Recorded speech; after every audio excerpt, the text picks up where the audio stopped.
Morning বন্ধুরা, কেমন আছো তোমরা সবাই? আশা করছি তোমরা সকলে খুব ভালো আছো। আমিও বেশ ভালো আছি। আজ হলো তোমার বুধবার। ঘড়ির কাঁটা এখন তোমার ওই 6:30 বেজে গেছে। আমি একবার গেছিলাম তোমার এবার সামনে বাজারটাতে, দেখলাম বাজারটা এখনো বসেনি, ওই জন্য আবার চলে এলাম। এসে এখন লাউটা কাটতে বসেছি। লাউটা দেখো না, একদম কচি ফুল, জানো তো, কাটতে গিয়ে এত মজা পেয়ে গেছি কি বলবো। এত কচি লাউ, মানে খুব ভালো, জানো তো। লাউটা কিনে কোনো রকমভাবে ঠকা হয়নি। এখন লাউ দিয়ে, আলু দিয়ে, টমেটো দিয়ে, মাছ দিয়ে ঝোল করব, আদা নেই তো কি করব। আবার ছুটে ছুটে গেলাম, চুড়িদারটা পরে দেখলাম বসেনি, আবার চলে এলাম, আবার গেলাম, গিয়ে একটু আদা নিয়ে এসে তবে একটু ঝোল করবো। লাউয়ের ঝোলে তো একটু আদা দিতে লাগে, তাই না? আর এখন তোমার সোয়াবিন দিয়ে, আলু দিয়ে, টমেটো দিয়ে তরকারি করছি, জানো তো। বেশ ভালো খেতে হয়েছে। এটা তনুর জন্য হচ্ছে, মানে তনু টিফিনে নিয়ে যাবে, রাতে যদি একটু থাকে তাহলে আবার তোমার রাতে রুটি দিয়ে হয়ে যাবে। আর লাউ দিয়ে, আলু দিয়ে, মাছ দিয়ে ঝোলটা আজকে যা সুন্দর হয়েছিল না। আর নামানোর সময় একটুখানি ধনে পাতা দিয়েছিলাম, ফোড়নটা দিয়েছিলাম। হ্যাঁ, যারা চান করে না তাদের এই ব্যাগটা কাঁধে নে। যারা চান করে না তাদের এই পারফিউমই ওড়াতে হয় সব সময়ের জন্য। আমি বলি, চান করবে না, কিচ্ছু না, পারফিউম দিয়ে গায়ে ময় হয়ে যাবে। সপ্তাহে একদিন। এখন তো গরম পড়ে গেছে।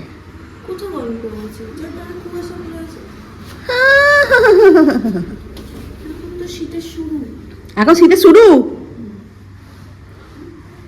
কোথায় আছে ট্রেনটা? নলপুর নাকি রে? ও, সাবধানে যাবি। হ্যাঁ, এটা দিয়ে বেরিয়ে যা। টাটা। তনু বেরিয়ে গেল। আমিও না ঘুরতে ফিরতে পাটিসাপটাগুলো ছিলাম, ওটা খেয়ে নিয়েছে তো টিফিনে, এখন আর আলাদা করে টিফিন খেতে লাগবে না। তো এখন আমি বিছানাটা একটু ঝাঁট দিয়ে পরিষ্কার করে নিচ্ছি। চুড়িদারটা খুলিনি, এটা পরেই আজকে সারাটা দিন কাজবাজ করে নেবো। আর চেয়ারের মতো অনেক জামা কাপড় জড়ো হয়েছিল, ওগুলোই এখন একটা একটা করে গোছাচ্ছি। মাধ্যমিক পরীক্ষা আরম্ভ হয়েছে। তনুরও যখন মাধ্যমিক পরীক্ষা হয় তখন আমি ঘর ছাড়া, তখন আমি এই ফ্ল্যাটে এসে উঠেছি। 2020 সাল। তনু ফেব্রুয়ারি মাসে পরীক্ষা দিতে গেছে। তনুকে আমাকে রেগুলার দিয়ে আসা নিয়ে আসা করতে হতো। একদিন খালি আমি বলেছিলাম যে আমি দিয়ে আসছি, নিয়ে আসতে পারবো না। ও বাবা, আমাকে মৌরিগ্রামে দাঁড়িয়ে সবাই সামনে কি অপমান, বলছে 2000 টাকার জন্য কাজে যাচ্ছিস, 2000 টাকার জন্য কাজে যাচ্ছিস, এরম করে আমাকে এত অপমান করছিল। রাস্তায় এত চেঁচামেচি হচ্ছিল, পুরো লোকের লোকারণ্য হয়ে গেছিলো গোটা মৌরিগ্রাম জুড়ে। সেই কথাগুলো এখন মনে পড়ে। এখন তনুকে বলি, দেখ তনু, সেই সময় মাধ্যমিক পরীক্ষা, সেই সময় বাড়িতে কি অশান্তি করতো। আর তনু যখনই পরীক্ষা হতো তখনই বাড়িতে অশান্তি করতো একদম, মানে কি বলতো, সেই ছেঁচড়া হয়, জানো তো, ছেঁচড়া, সেই ছেঁচড়ার থেকেও অধম, জানো তো। খালি হিংসা, নিজের মেয়ের উপরে লোকে হিংসা করে, হ্যাঁ, নিজের মেয়ের উপরেও হিংসা করতে। এত নোংরা লোক ছিল একটা। রান্নায় হয়েছে অল্প করে একটুখানি ভাত নিয়েছি, মাছ, আর এই হচ্ছে তোমার লাউয়ের ঝোল।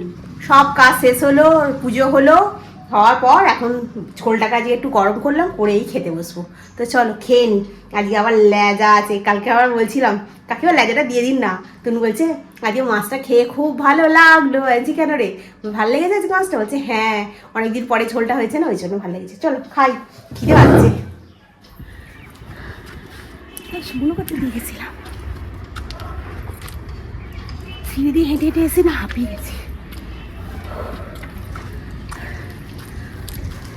এই চাদরটা কালকে কেচে শুকনো করতে দিয়েছিলাম, আবার আজকে শুকনো করতে দিতে হবে না। সুন্দর লাগছে না দেখতে, অস্ত চলে যাচ্ছে।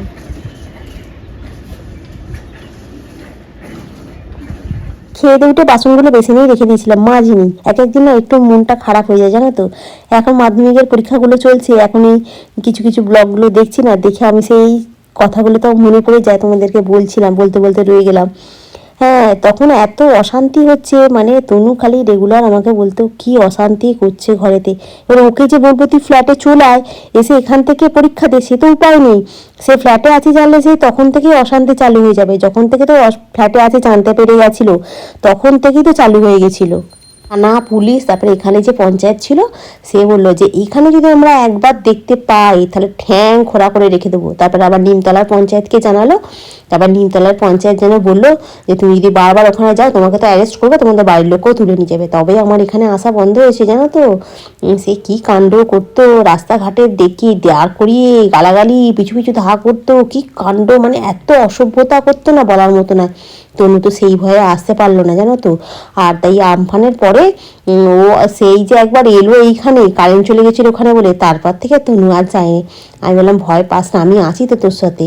সেই থেকে তনু এখানে রয়ে গেল, জানো তো। আর এই তনুর উচ্চ মাধ্যমিক পরীক্ষাটা খুব ভালো হয়েছিল। এখন যেমন সব লোক বলে, হ্যাঁ ও তো মেয়েকে নিয়ে মানুষ করছে, এ করছে, আর এখন এ কী করেছে, এ তো বিয়ে করে ফুর্তি করছে।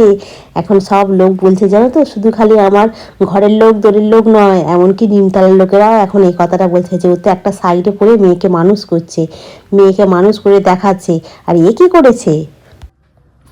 গুড ইভিনিং বন্ধুরা, সন্ধ্যাবেলা সন্ধ্যাটা দেওয়া হলো। ছাদ থেকে জামা কাপড়গুলো তুলে নিয়ে এসেছি, দেখো এখানে পড়ে রয়েছে। আজকে আর ভাল লাগছে না করতে এখন। ও আমি যা কিছু জামা কাপড় সেই মানে সকালবেলা গোছাই এসেছি, মানে রাত্রেবেলা খুব একটা গোছাই না। আজকে না বসে বসে দেরি করে দিয়েছি, মানে খেতে উঠেছি, উঠে বসে বসে ফোনটা ঘাঁটতে ঘাঁটতে ঘাঁটতে ঘাঁটতে এত লেট করে ফেলেছি, বাসনগুলো পড়েছিল। ওই জন্য সন্ধ্যাবেলা সব বাসনগুলো মাজলাম। তনুকে বললাম, তনু ফোন টেনে উঠেছে, আমাকে বলছে রাতে কি রান্না করবে। বলছি রাতে সয়াবিনের তরকারি আছে, রুটি করবো, একটু বেগুন ভেজে দেবো। এখন বলছে আমি রুটি খাবো না। বলছি তাহলে তুই কী খাবি? বলছে আমি ম্যাগি খাবো, সেদিনকে যে ম্যাগিটা এনেছি ওই ম্যাগিটা খাবো। আমি বলছি ঠিক আছে। ম্যাগি বলতে ওই যে রামেন যে ম্যাগিটা হয় ওটা। আমি আবার কী করলাম, তোমার আটাটা বার করলাম, বার করে রাখলাম। তারপর তোমার সোয়াবিনটা বার করে রাখা ছিল, সেটাকে ফ্রিজে পুরলাম।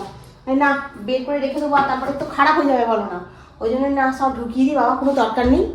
আর এই এখন কাজ বলতে এটাকে গোছাই একটু, আর ওই চা বসাবো ভাবছি, দেখি ও এলে চা খাবে নাকি ম্যাগিটা এসেই খেতে শুরু করে। ম্যাগিটা এসেই তো খেতে ভালো লাগবে না, ভাবি তনু আসুক, আসলেই চাটা করবো, চাটা করে দুজনে মিলে খাবো। আর কুরকুরে আছে, কুরকুরেটা আছে, আর এখানে একটা পপকর্ন আছে, দেখি যদি বাড়িতে একটু পপকর্ন ভাজবো, আর একটু চা করবো, একটু বিস্কুট দিয়ে খাওয়া হবে। ওকে ফোন করি, ফোন করে বলবো। কালকে আমার সঙ্গে হাতে করে একটা পাঁপড় ভাজা নিয়ে এসেছিলো, আমি ঠিক আছে ভালোই করেছিস। আর এখন বসবো গো, দেখো আমি তোমাদের সঙ্গে বক বক করতে করতে ভুলেই যাচ্ছি, মাথা থেকে বেরিয়ে যাচ্ছে। এখন বসবো একটুখানি ওই সবজি ফবজি নিয়ে কাটতে, কারণ কি ফ্রিজে না সবজি থাকে, আর ওই সকালবেলা তাড়াহুড়ো করে সব রকম কেটে উঠতে পারি না বলে রান্না করতে পারি না। ওই জন্য ভাবছি সন্ধ্যাবেলাটা এখন বসে আছি যে, এখন বসে বসে সবজিটা কেটে গুছিয়ে নিয়ে তারপরে তোমার রেডি করে রেখে দেবো, কালকে সকালবেলা তাহলে হুড়োহুড়ি করে রান্নাটা হয়ে যাবে। কালকে তো বৃহস্পতিবার, কালকে আবার পুজো আছে। তনুকে বললাম যাওয়ার সময় ইয়ে করবি, ফুল নিয়ে আসবি। বললো ঠিক আছে। এই মাধ্যমিক পরীক্ষা চালু হয়ে গেছে, মাধ্যমিক পরীক্ষা মানে আজকে 2টো পরীক্ষা হয়ে গেল। একটা সময় ছিল আমাদের তনু মাধ্যমিক দিতে যেত, সে অনেক কিছু খেলতো, ওদেরকে তো গল্প করলাম। সে গেছে একদিন, জানো তো। তবে উচ্চ মাধ্যমিক পরীক্ষার সময় ওই রকম দিন যায়নি, আমার তো এখানে ছিল, তখন মানে ভিডিও করতাম না, তখন ভিডিও করতাম না। তো উচ্চ মাধ্যমিক পরীক্ষার সময় কোনো প্রবলেম হয় না, তখন তো আমি গেছি এসেছি, কোনো অসুবিধা নেই। মাধ্যমিকের সময় তো আমাদের বললাম আমি গেছি এসেছি, কিন্তু প্রবলেম হয়েছিল অনেক অনেক। আমি আমার মেয়ের মাধ্যমিকের থেকে আমার মেয়ের উচ্চ মাধ্যমিকের রেজাল্ট খুব ভালো হয়েছে, কারণ এখন নিরিবিলিতে পড়েছে তো খুব ভালো উচ্চ মাধ্যমিকের হয়েছে, তার সঙ্গে তোমার গ্র্যাজুয়েশনের রেজাল্ট ওর থেকে আরও ভালো হয়েছে। তো চলো, মন দিয়ে পড়াশোনা করলে সবই হয়, তাই না? এই কি পরিবেশটা একটু ভালো রাখতে হবে। পরিবেশটা যদি ওই ওই ওই ওই ওই ওই হ্যাঁ মাথা খারাপ চেঁচামেচি গালাগালি নোংরামি উল্টোপাল্টা কথা বলা, সেখানে কি আর পড়াশোনা হয় গো? যতই তুমি বাচ্চাদেরকে যাই করো, যত মাস্টারি দাও, ওখানে পড়াশোনা হয় না। পড়াশোনার জন্য একটা ঠান্ডা পরিবেশ, একটা সুন্দর দরকার আছে, জানো তো। তাকে পড়তে সময় দিতে হবে, তার মাথা মস্তিষ্কের মধ্যে যদি সব সময় সেই ঘন্টা বাজতে থাকে, তাহলে সেই ঘন্টার আওয়াজে পড়াশোনাটা হয় না। আমি সবসময় বলি যে পড়াশোনার একটা নিরিবিলি ঠান্ডা পরিবেশে পড়তে হবে। হ্যাঁ, নিরিবিলি জায়গা দিয়ে দিয়েছে বলে আমি বসে বসে ফোন ঘাঁটবো তা নয়, এটা আবার অনেকে করে। নিরিবিলি জায়গা কেউ কোথাও নেই, আমি এখন বসে বসে ফোনেতে চ্যাট করে যাচ্ছি। এখন তো বাচ্চাগুলোতে দেখি মানে ফোনটা হাতে মানে হয় চ্যাট করছে, নাহলে গেম খেলছে, যে কোনো একটা কিছু করছে। কিন্তু আমাদের তনুর হাতে ফোন ছিল, কিন্তু আমাদের তনু কোনোদিন চ্যাটও করেনি, গেমও খেলেনি। ও কিন্তু মন দিয়ে পড়াশোনাটা করতো, এটাই হচ্ছে। আমি খালি একটাই বলেছিলাম, আমি পরিশ্রম করছি তোমার জন্য, তুমি কিন্তু মন দিয়ে পড়াশোনাটা করবে। তুমি যদি খারাপ রেজাল্ট করো, লোকে কিন্তু আমায় দোষ দেবে, ওর মায়ের জন্য ওর মেয়েটা নষ্ট হয়েছে, এই কথাটাই লোকে বলবে। কেউ অন্য কাউকে দোষ দেবে না, সব দোষ গিয়ে পড়বে তো আমার মায়ের। তো সেই কথাটা মাথায় রেখে দিয়েছিল যে হ্যাঁ আমার মা এই কথাটা বলেছিল। চলো, অনেক কিছু বললাম, এগুলো সব মনের ভেতরের মানে কষ্ট, দুঃখ, জ্বালা, যন্ত্রণা। অনেককে দেখছি তো ব্লগেতে, মেয়েরা মাধ্যমিক দিতে যাচ্ছে, কারোর বাপের বাড়ি থেকে খাবার আসছে, কারোর স্বামী অনলাইন অর্ডার করে দিচ্ছে, খাবার চলে আসে, মা পরীক্ষার সময় বোর্ডের পরীক্ষা দিতে যাচ্ছে বলে রান্নাবান্নাই হচ্ছে না। সেগুলো দেখি, আর আমি যে কষ্ট করেছি সেটা তোমাদেরকে যে বললাম, এইরকম গেছে দিন, জানো তো। তো চলো আমি এখন আনাজগুলো বার করে এখানে আসর সাজিয়ে কাটতে বসি। এই কালকে মেথি শাকটা কেটে ফেলছি, জানো মেথি শাকটা ভাবছি বেগুন দিয়ে ভাজা করে দেবো, বেশ ভালো লাগবে খেতে। আজকে মেয়েটা না আন্দুলটা নামতে পারেনি, শাক রাইলে চলে গেছে, জানো তো। খুব টেনশন হচ্ছে, ফোনটা হাতে করে নিয়ে বসে আছে, একবার করে ফোন করছে, উঠে উঠে যাচ্ছি, না চার্জের দরকার এখন নিয়ে বসে থাকি। আমি ভাবছি কি করবে বুঝতে পারছি না। যেন উঠেছিস, বললো হ্যাঁ পাসপোর্ট দোকানে উঠেছিস সামনের থেকে, যে এইদিকে দোকানটাতে উঠেছিস তো, বুঝতে পারছিস তো? বলছে হ্যাঁ। এবারে আন্দোলনটা নেমে পড়লে ততক্ষণ মানে একটু শান্তি পাবো, জানো তো। যেন কি চিন্তা, আর এমন মানুষ তো তুমি বললে বিশ্বাস করবে না, নামবে না কেউ, কিন্তু সব গেটের সামনে দাঁড়িয়ে থাকবে। আমি তো জানি এরকম হয়, আর ও তো সে ওরকম ঠেলামেলি করে নামতে পারবে না, না ও পারে না, ও তো ছোট না, ওইরকম অভ্যেস আছে ওগুলো। আমিও প্রথম পারতাম না, তারপরে যাতায়াত করতে করতে শিখে গেছি, তারপরে আমাকে সবাই শিখিয়ে দিতে বলতে, ওকে ওরকম করলে হবে না, ঠেলে মেলে নেমে যেতে হবে, ঠেলাঠেলি করতে হবে। কিন্তু তনু তো পারবে না, না ওরকম অত ঠেলাঠেলি করে। ওকে বলেছি আমি, তুই কাল থেকে আর ভিড় টেনে উঠবি না, তুই পরের ট্রেনটাতে আর তুই একটু দেরি হলে কোনো অসুবিধা নেই। দেখো না যতক্ষণ না ট্রেন থেকে নামছে ততক্ষণ যেন চিন্তা। আর মেথি শাকের এই ডগাগুলোই নেওয়া যায়, জানো এইগুলো নেওয়া যায় না, মানে এইগুলো তো খাওয়া যায় না, খালি এই মুখের শাকগুলো এই মনে নেমেছে গো। হ্যালো, আমি তো লেগে পড়েছিস তো বাবা, আমার তো কি চিন্তা হচ্ছিল। আর কোনোদিন উঠবি না, আর কোনোদিন উঠবি না ভিড় টেনে। হ্যাঁ হ্যাঁ দরকার নেই, 10 মিনিট দাঁড়িয়ে থাকবি। তনু এসে ম্যাগি বানাচ্ছে, ওই রামেনটা বানাচ্ছে, আমি ওটা বানাতে পারি না। আমি বললাম আমি বানাবো, বললো না আমি বানাবো। ঠিক আছে বানা, ও বানাচ্ছে বানা। তবে আজকে যে ভিডিওটা পোস্ট হলো ওই চ্যানেলে, তো অনেক সবাই যতগুলো বন্ধু আমাকে দেখো এখানে, হ্যাঁ তারা তো কেউ দেখছো না বলে মানে খুব মানে দেখেছো, মানে খুব একজন না, মানে আমি এখনো পর্যন্ত 8 মানে এখন রাত্রি কটা বাজে, 9টা বাজে, এখনো পর্যন্ত 7-8 জন দেখলাম দেখেছো। তোমরা কি কমিউনিটিতে পোস্ট পাওনি? সাবস্ক্রাইব না করবে, দেখো না ভিডিওটা। সাবস্ক্রাইব যখন হওয়ার থাকবে হবে, এখন ভিডিওটা দেখো, ভালো লাগলে একটা লাইক করে দিও। আর যদি না ভালো লাগে তাহলে লাইক করো না, কিন্তু দেখো একটু অন্তত। মানে বানাচ্ছি তাহলে তোমরা একটু দেখলে, ভিউটা একটু বাড়লে আমার আর কি ইচ্ছা শক্তিটা বাড়বে।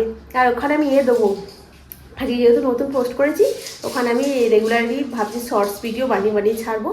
আর লং ভিডিও বলতে বেশি তো বড় হয় না, কমেডির ভিডিও ওই 1-2 সপ্তাহে 3 দিন করে দেবো, জানো তো। তো দেখো চলো তনু ম্যাগিটা বানিয়ে রামেনটা বানিয়ে নিয়ে তারপরে কিরম রামেনটা করলো। ও রামেনটা সেদিন খুব ভালো করেছিল, আমি ম্যাগি খাই না, কিন্তু এত ভাতটা ভালো করেছিল, আমি বললাম আমি খাবো বলে আমাকে দিয়েছিল, খেয়েছিল, খুব ভালো লাগছে। চলো এখন রাখি, ঠিক আছে। এইখানটা দেখো না হই করছে, গুছিয়ে নিই তারপর।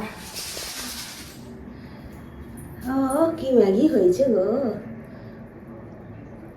কত দিচ্ছ? এটা কাকে দিচ্ছ তুমি, নিজে নেবে? না পড়ে গেছে। তাই বলো, এতটা ম্যাগি কি করে খাবো? আবার এখানে আলাদা করে মশলা নিয়েছো, এটা দিতে হয় নাকি? রামেনটা খুব ভালো খেতে না? এটা তো ম্যাগি। হ্যাঁ এই আমাকে অন্য দিলে তুমি একটুখানি নেবে কেন? এখানে আমার স্ট্যান্ডটাকে রেখে দিয়েছি, আর একটু নাও। রামেনটা না খুব ভালো লাগে খেতে, একটু ঝাল স্পাইসি মতো হয় তো খেতে, ওই জন্য। ম্যাগি আমার ভালো লাগে না খেতে, কিন্তু এইটা করলে আমার খুব ভালো লাগে। একদিন দিয়েছিল তনু, আগের দিনকে আমার যেন জিভ দিয়ে জলই চলে আসছে, কথা বলবো কি।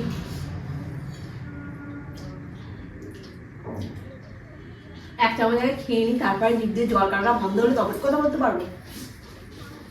তো যাই হোক, তো চলো বন্ধুরা আজকে রাখি, আবার নেক্সট ভিডিওতে দেখা হবে। তোমরা খুব ভালো দেখো, সুস্থ দেখো, সাবধানে দেখো। Good night. একটা রিকোয়েস্ট রইল, ওই চ্যানেলে যদি ভিডিওটা ভালো লাগে অতি অবশ্যই একটা লাইক করে দিই, ঠিক আছে? তো এখন রাখি, হ্যাঁ।